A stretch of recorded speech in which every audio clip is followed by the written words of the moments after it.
Welcome back to Morning Joe. It is Wednesday, May 13th, 8 a.m. on the East Coast, 5 a.m. out west.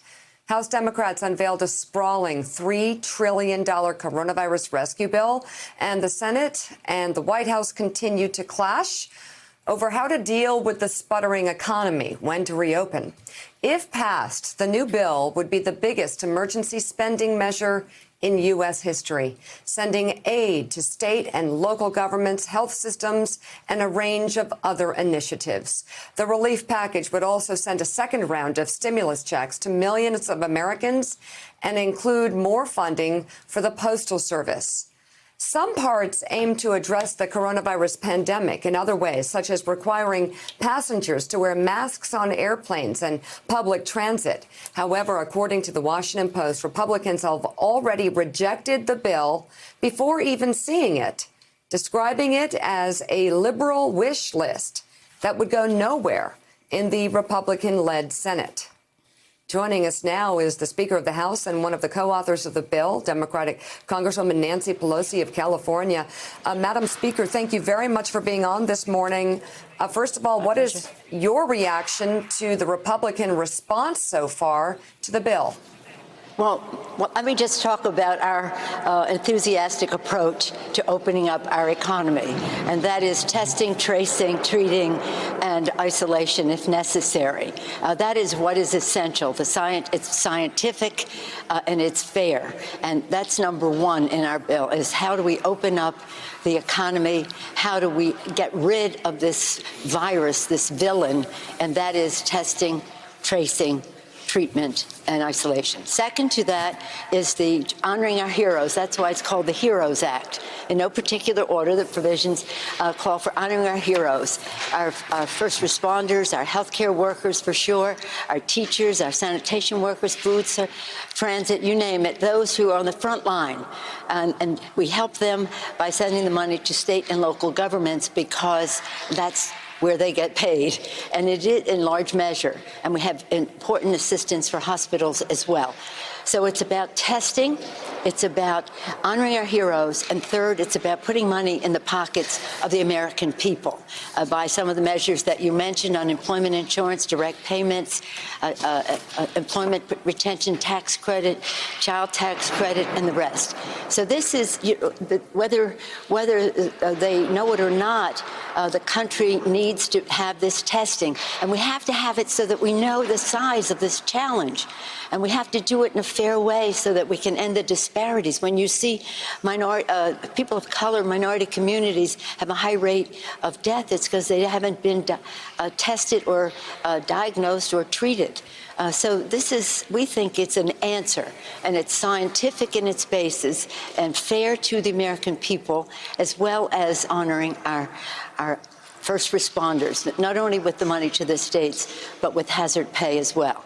It has other items that you mentioned, but everything that I just mentioned has a provenance in the former bills that we've passed. We've passed four bipartisan bills, and testing, direct payments, aid to states, all of those things were contained in those bills as well. So these are no strange issues to them.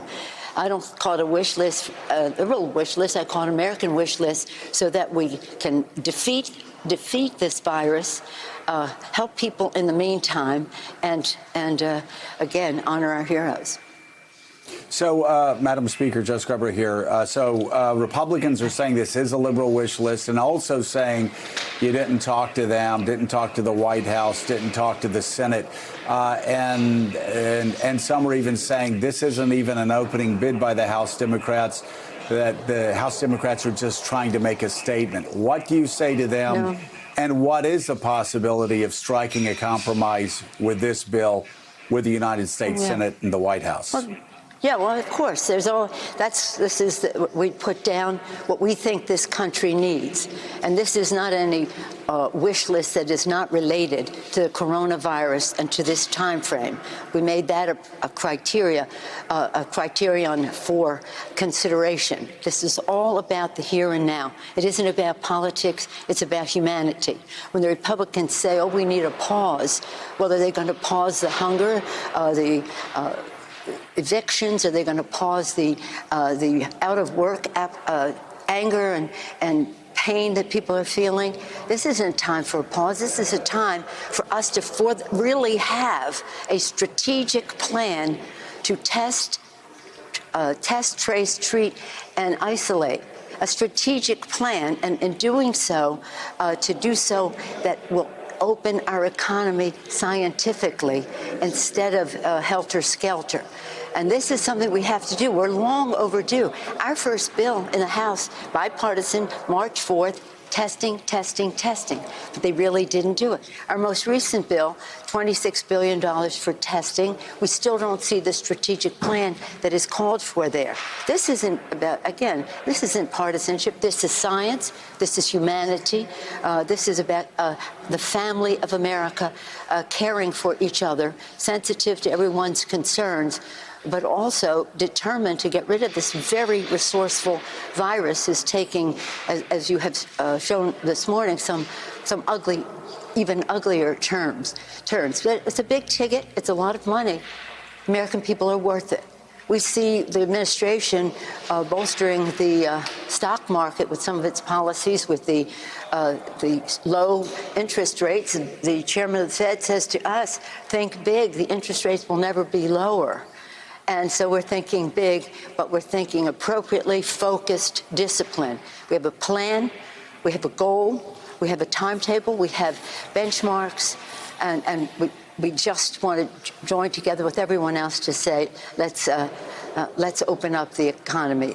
Yeah, it's all a negotiation. But again, states, governors and mayors across the country, Republican and Democrat, desperately need this help. Testing is so urgent. You keep showing that day in and day out, and I thank you for that. And again, the American people need this help, but we want to transition from it, and the path to it, the threshold, the key to opening that door, testing. Thanks for checking out MSNBC on YouTube, and make sure you subscribe to stay up to date on the day's biggest stories. And you can click on any of the videos around us to watch more from Morning Joe and MSNBC. Thanks so much for watching.